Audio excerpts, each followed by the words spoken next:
বাবা তুমি? আর এটা কি অবস্থা হয়েছে তোমার? কি আর বলবো তোকে মা। তুমি আগে ভেতরে এসো।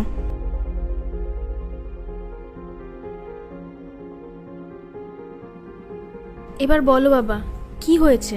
আর তোমার এমন অবস্থা কিভাবে হলো? আর কি বলবো রে মা, তোর দাদার 4 মাস আগে বিয়ে দিয়েছিলাম।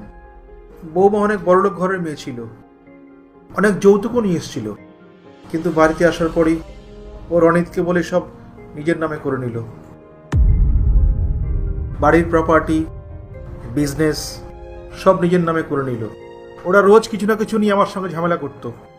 লাস্ট সপ্তাহে ওরা সহ্যের সীমা ছাড়িয়ে গেল, ঝগড়াঝাঁটি করে আমাকে বাড়ি থেকে বের করে দিল। কি? গত 1 সপ্তাহ ধরে আমি মন্দির, রাস্তাঘাট সব জায়গায় ঘুরে বেড়াচ্ছি। বুঝতে পারছি না কি করব।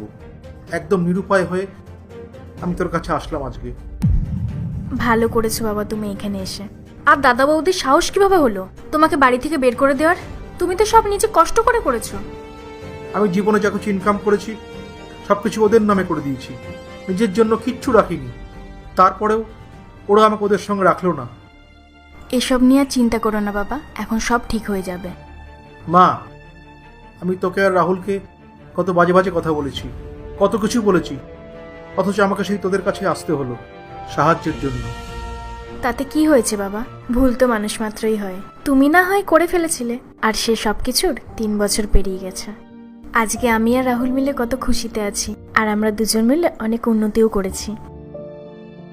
অনেক আনন্দ হয় তোদের এই উন্নতি দেখে, খুশি দেখে। জিয়া, আমার ব্রেকফাস্ট রেডি হয়েছে?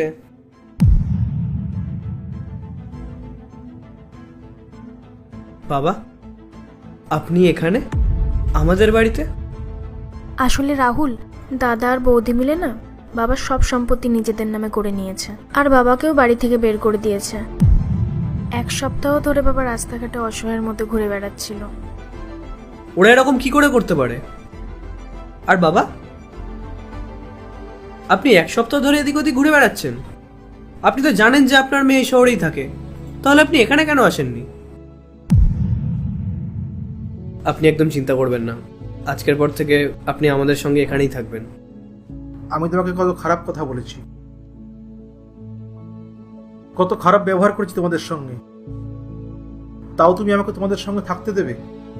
বাবা, বড়দের সম্পূর্ণ অধিকার আছে সন্তানদেরকে শাসন করার।